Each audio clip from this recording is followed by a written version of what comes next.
खरं तर यम भ्रष्टाचार करत नाही, यम आणखी पैसे घेत नाही, लाच घेत नाही, रिश्वत घेत नाही. गेवराई तालुक्याच्या भाषेत यम आणखी टेबलाच्या खालून घेत नाही. यमाने जर लाच घेतली असते ना, श्रीमंत लोकांना यमाला कोरा चेक दिला असता. टाक म्हणजे असते आपण काय टाकायचे सैनिक.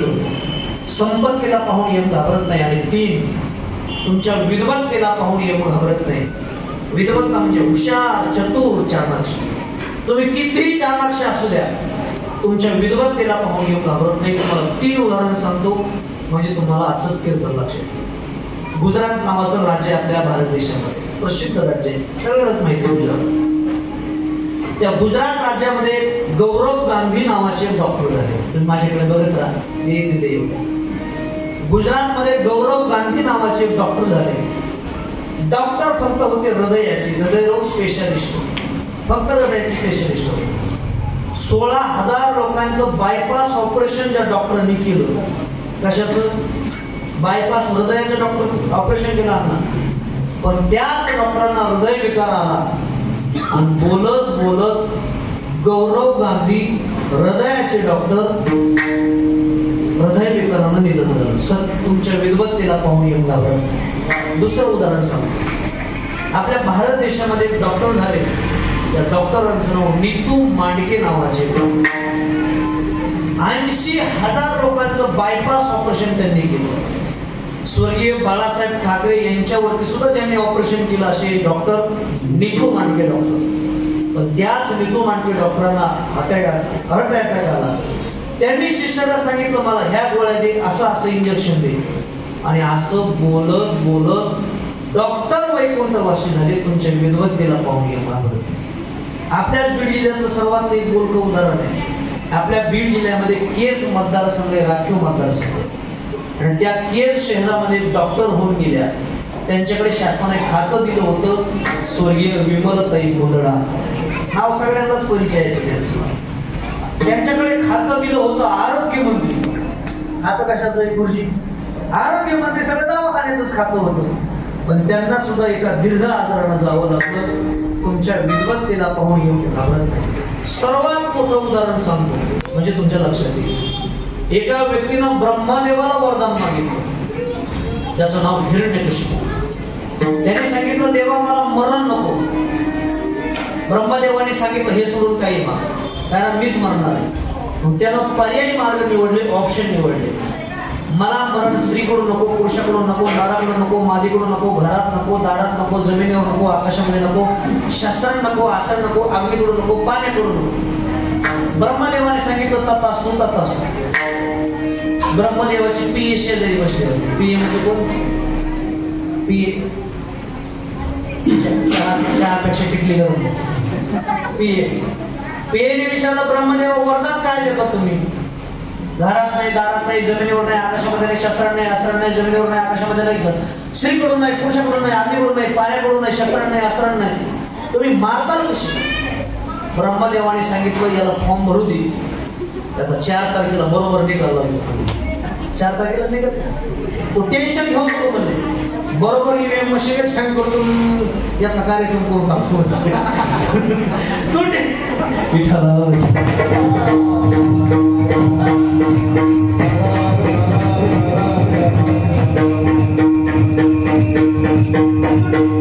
टेन्शन घेऊ नको म्हणजे बरोबर त्याचा कार्यक्रम करतो. आणि एक हुशार माणूस असला का त्याच्यापेक्षा दुसरा हुशार असतो. जुने कीर्तनकारी दृष्टांत सांगायचे म्हणजे 2 आपल्या गावात शहरातले लईच हुशार मुलं मुंबईला फिरायला गेले. आणि सगळ्या गावात एवढ्या शहरात मुंबईचे हुशार. मुंबईला गेले, अंधेरी प्रांतामध्ये गेले, सुंदर हॉटेल त्यांनी पाहिलं. पण हॉटेलचं नाव होतं ऑटोमॅटिक इन हॉटेल. सुजितराव काय हॉटेलचं नाव? Automatic in hotel. फक्त आपण मोबाईलला जसं टच करतो, फक्त टच करायचं, हॉटेलचे दरवाजा ओपन व्हायचे. त्याने बटन दाबलं, आतमध्ये प्रवेश झाला, पहिला दरवाजा लागला, आतमध्ये गेली. तिथं आलं शाकाहारी का मांसाहारी, veg non veg. Non veg दाबलं, नॉन व्हेज दाबलं, दरवाजा उघडला. तिथं एक आणखी 2 भारी बटन आले, ओधार का नगदी. कोणते बटन आले? ओधार का नगदी. हे हुशार म्हणजे एवढं ते मला एक काम कर, ओधारीचं बटन दाब, 3 दरवाजे सोडून आता आतमध्ये यावं. जसं उधारीचं बटन दाबलं कसे एसटी स्टँडला ते गेले झाड रे बोलायला झाड रे आरती बोलले हे तर एसटी स्टँड ते म्हणजे तुला वाटलं तुला हुशार आहे होय फाशीला म्हणले आपल्याला उधारीचं बटन दाबलं की स्टँड लागलं स्टँडच्या बाहेर आले समोर लांबून त्यांनी बोर्ड पाहिले भरपूर जेवा बिल तुमचे नातू देतील हॉटेलचं नाव काय भरपूर जेव्हा बिल तुमचे नातू देतील ते म्हटलं हे बाबा आता हॉटेलमध्ये जाऊ लग्न झालेलं नाही आपलं कधी लग्न व्हायचं कधी पोरं व्हायचे कधी पोराचं लग्न व्हायचं कधी नातू व्हायचं त्याला मानले जाऊ आता हॉटेलमध्ये भरपूर जेव मध्ये टेन्शन घेऊ भरपूर खाल्लं बाबा हॉटेलमध्ये 2000 रुपये बिल झालं बाहेर निघताना वेटरने सांगितलं 2000 ते मला काय खोटं बोलतो हॉटेलचं नाव काय भरपूर जेवा बिल तुमचे नातू देते म्हणजे बरोबर आहे हे तुमच्या आलेचं बिल आहे झोपले काय हे बिल कोणाचं आहे आता अण्णा बसले अण्णा म्हणजे बाबाचे कोण आजोबा तुम्ही त्यांचे कोण नातू म्हणजे अण्णा हॉटेलमध्ये जेवून आले बिल पण दिलं एवढं सोपं आहे म्हणजे तुमचा आज एकदा हॉटेलमध्ये जेवून गेला आणि हॉटेलचं नाव काय भरपूर जेवा बिल तुमचे नातू देते तुम्ही कोण त्यांचे नातू काळामध्ये 2000 एक हुशार तर त्याच्यापेक्षा दुसरा हुशार हिरण्यकशिपूला एवढं डोकं लावलं कारण देव चतुरा दोषी शिरोमणी कुंडला वंद्याची माने चतुरा दोषी शिरोमणी कुंडला वंद्याची माने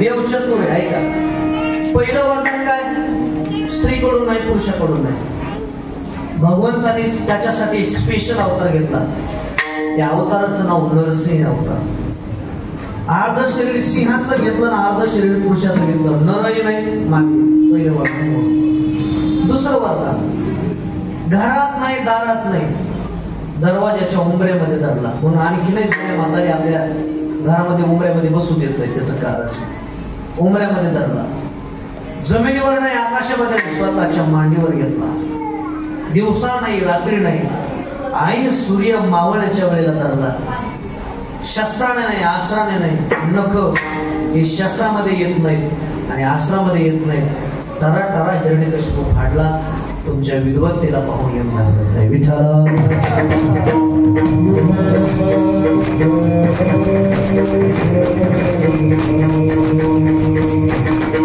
गरुड पुराणाचा दृष्टांत अनेक कीर्तनकार वेगवेगळ्या पद्धतीने सांगतात बाबांचे मी अनेक कीर्तन ऐकले त्या कीर्तनात बाबांनी वेगळं दृष्टांत सांगितलेलं आहे पण मी आज जो सांगणार आहे तो थोडं वेगळ्या अँगलने मी ऐकलेलं म्हणून थोडं वेगळं सांगतो बाबांचं ऐकलेलं परत मी वेगळं रिपीट करतो एकदा गरुडाची माता विनीता आजारी पडली माझ्याकडे बघत राहा अनेक वैद्यांकडे नेली पण विलाज मात्र होईना शेवटी ब्रह्मदेवाकडे गेले सांगितलं ब्रह्मदेवा माझी आई आजारातून बरी होईल असं काहीतरी औषध सांगा ब्रह्मदेवाने सांगितलं तुमची आई आजारातून आता बरी होणार नाही पण तुमची आई मरणार कधी एवढं मी सांगू शकतो म्हटले तेवढं सांग म्हटले तुमच्या आईला भेटण्याकरता ज्या दिवशी यम येणार त्याच्या दुसऱ्या दिवशी तुमची आई मरणार लक्षातच राहू दे गरुड घरी आला आणि आईला सांगितलं आई जर तुला कोणी भेटायला आलं तर सांग आणि यमराज आले तर नक्की सांग कारण यमराज भेटायला आले म्हणजे गरुडाला माहित होतं आपली आई दुसऱ्या दिवशी मरणार गरुड बाहेर निघून गेला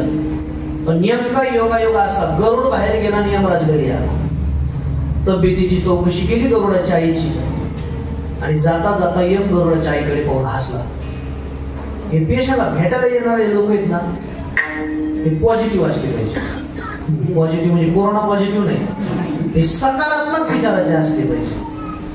एकदा 7-8 वर्षापूर्वी मला एकदा कावीळ झाला, कावीळ. आणि आमच्या गावातल्या 10-20 म्हाताऱ्या प्रेमाच्या जाते त्यामुळे बाई बाबा महाराज कावीळ झाला म्हणून ते भेटायला मला आले. पण अशा नाही आले हातात पारले घेऊन आले. तुमचे लहान पारले आले भेटायला, पारले ते पारले माणसं वारले तरी ते पारले तसेच राहते, कोणीच घात नाही त्या पारल्याला. भेटायला आल्या मला आणि मी पाठवर झोपलेलो होतो ना, एकमेकी चर्चा झाली होती. कावीळला मी पिवळं झालं एक चर्चा. एक म्हणे बाई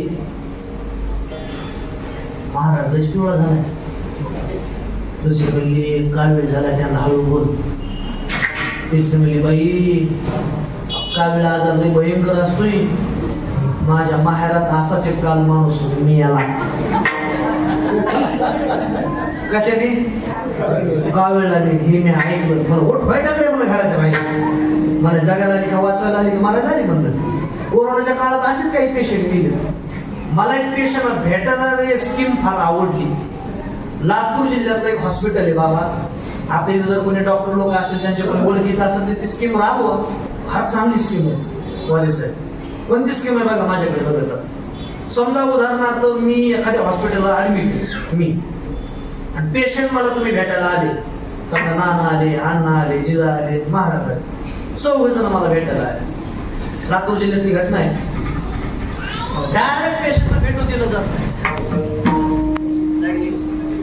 नाही, पांढऱ्या पायाचं हो मी चला.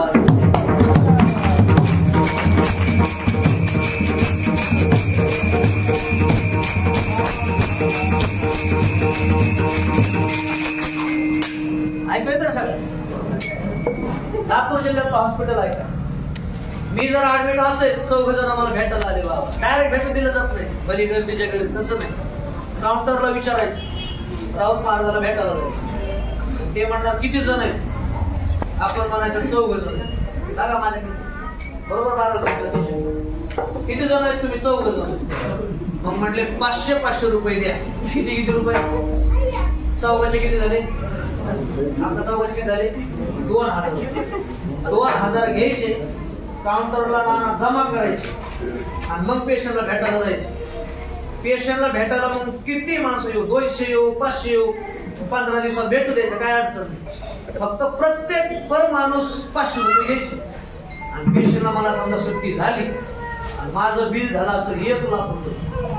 मग पेशंटला भेटायला जेवढे लोक आलते त्यांचे जमा झाले 50,000. माझं बिल किती झालंय? बरं मी हलवून गेलो पेशंटला भेटायला आलेले पैसे किती झाले जमा? 50,000. माझं बिल किती झालंय? 1 लाख रुपये. मी फक्त हॉस्पिटलला 50,000 जमा करायचे. ध्यानात आली नाही? पेशंटला जे भेटायला मंडळी आले त्यांचे पैसे घ्यायचे, पेशंटच्या बिलामध्ये जमा करायचे. खरंच सांगा, आपण पेशंटला भेटायला जाऊ कशाला जायचं? 2,000 रुपये खर्च करायचे. जोडीनं गेलो ध्रुव वेदांत गेलो तर 2,000 होते. त्यापेक्षा 2 नारळाचं पाणी किती सोपी पद्धत आहे. बरोबर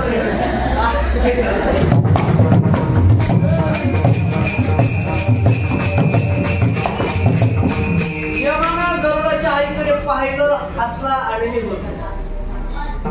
काही वेळानं यमराज गरुड घरी आला आणि विचारला, आई आज भेटायला तुला कोणी आलं होतं का?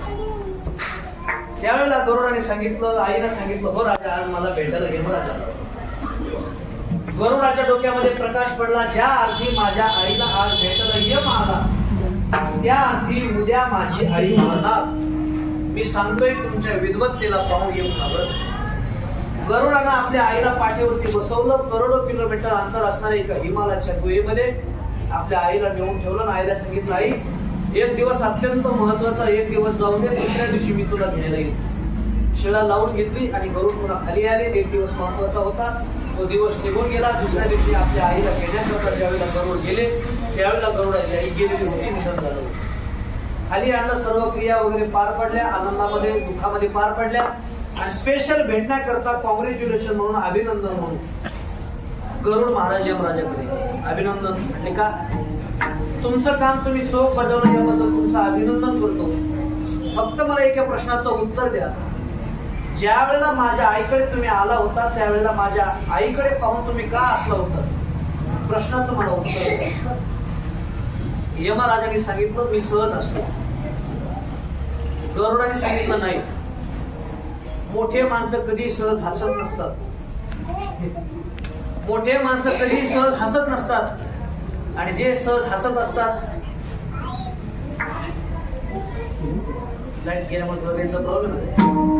मोठे माणसं कधी सहज हसत नसतात आणि जे सहज हसत असतात ते मोठे नसतात. तुमच्या हसण्यामागे काहीतरी रिझन आहे, काहीतरी कारण आहे. काय कारण? ते कारण सांगितलं. ऐका आता. एवढं कारण ऐकलं की आपलं कीर्तनच कारण. कारण सांगितलं यमराजा. यमराजाने सांगितलं गरुड महाराज तुमच्या घरी आलो, तुमच्या आईच्या तब्येतीची चौकशी केली, विचारपूस केली आणि जाता जाता माझी सहज नजर तुमच्या आईच्या कपाळाकडे गेली तर मी पाहिलं या गरुडाच्या आईचा मृत्यू उद्या करोडो किलोमीटर अंतर असणाऱ्या एका हिमालयाच्या गुहेमध्ये या गरुडाच्या आईचा मृत्यू आहे. या आईनं कितीही प्रयत्न केला तरी हिमालयाच्या गुहेपर्यंत ही आई पोहोचू शकत नाही. नंतर माझ्या लक्षात आलं हे निहून घालायचं काम हीच पोरग करणार आहे. आता दृष्टांत समजेल आहे. मला सांगा गरुडानं आपल्या आईला हिमालयाच्या गुहेमध्ये नेऊन ठेवलं कशा करता?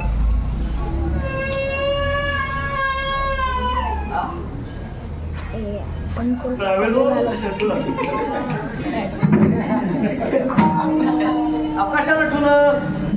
वाचवण्याकरता. पण त्याचा परिणाम आपण म्हणत असतो आम्ही जर लवकर बीडला ऍडमिट केलं असतो त्यांचा उपचार झाला असता. बीडच्या ऐवजी जर संभाजीनगरला दाखवलं असतं तर त्यांचा उपचार झाला असता. त्यांनी जर गायछाप खाली नसती तर त्यांना कॅन्सर झाला नसता. माझ्या आईला कुठलं व्यसन होतं तरी सुद्धा कॅन्सर का होतं? त्याचं कारण आहे. नाथ महाराज म्हणतात घडोघडी काळ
किती क्षण याचा बाकी आहे.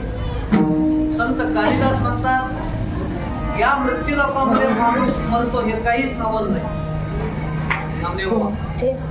या मृत्यू लोकांमध्ये माणूस मरतो हे नवलच नाही. आजपर्यंत तुम्ही जिवंत आहात हे सर्वात मोठं नवल.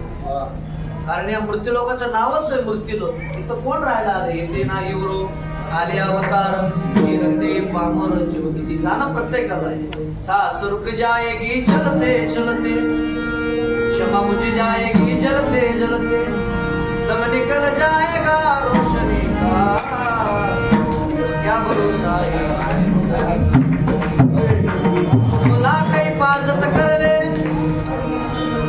तुला काही पाजत करले तुला करे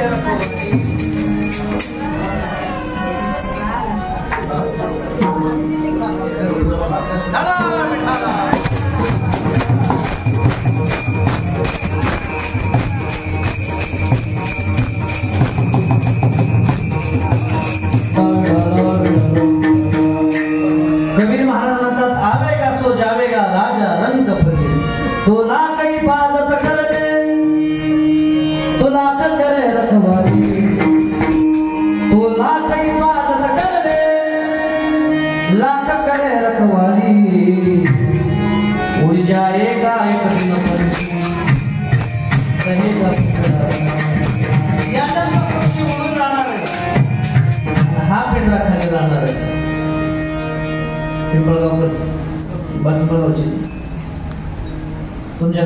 सूर्य किती दिवसाला उगवतो? रोज उगवतो. बरं मावळतो किती दिवसाला? रोज. याच्यात काही बदल नाही होत. डेली रोटेशन पद्धतीने सकाळी उगवला संध्याकाळी मावळणार आहे. तसं बाबा एका लेखकानं या शरीराला सूर्याची उपमा दिली. सकाळी सूर्य उगवला की संध्याकाळी हळूहळू हा सूर्य मावळ केला जाणार. चढ़ता सूरज धीरे धीरे ढलता है, ढल जाएगा, ढल जाएगा, ढल जाएगा. त्या लेखकांना सांगितलं तू या मृत्यू लोकांचा पाहुणा आहे, तू यहाँ मुसाफिर है, बेकरार पानी है, तू यहाँ मुसाफिर है, बेकरार पानी है. 4 दिन की तेरी महिमा, तेरी जिंदगानी है. 4 दिवसाचा आयुष्य, 4 दिवसाचा पाहुणा आहे. म्हणून त्या लेखकाने सांगितलं प्रत्येक पाऊल टाकताना अगोदर विचार करायचा आहे. आधी सोचले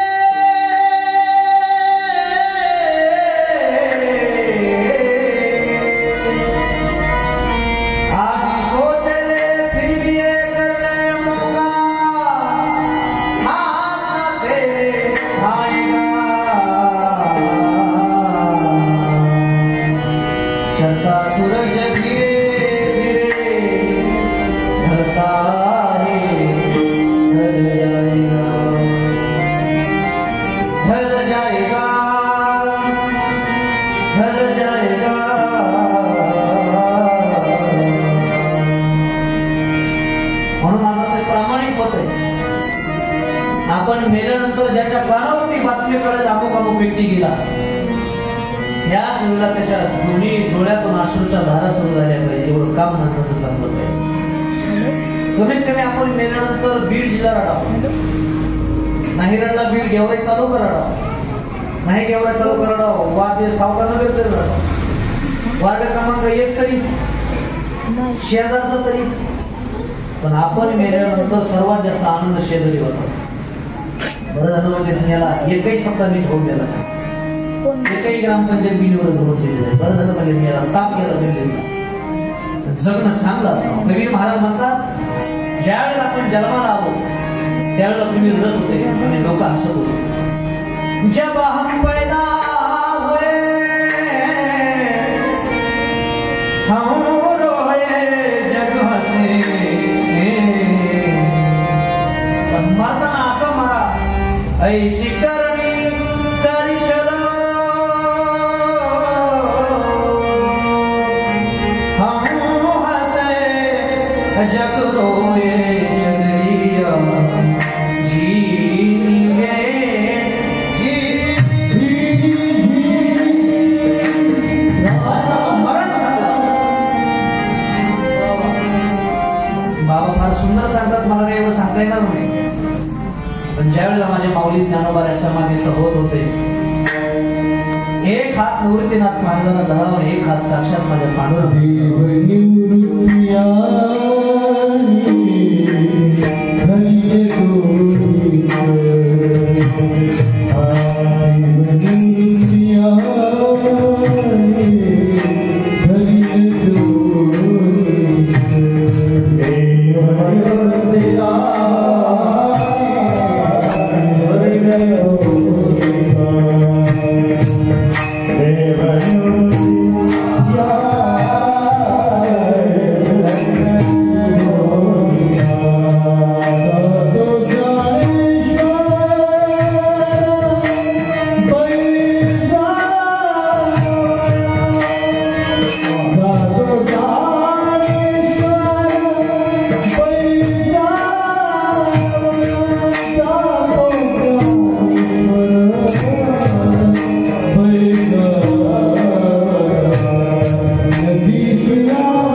साहेब भगवान पांडुरंग परमात्म्याला रडावं. जसं एखाद्या नदीच्या पाण्यामध्ये विष प्रयोग व्हावा आणि सर्व माशांचा मृत्यू तडफडून व्हावा अशी अवस्था सर्व साधू संतांची. सर्वात जास्त दुःख जर कोणाला झालं असेल तर ते दुःख झालं माझ्या नामदेव महाराजांचं.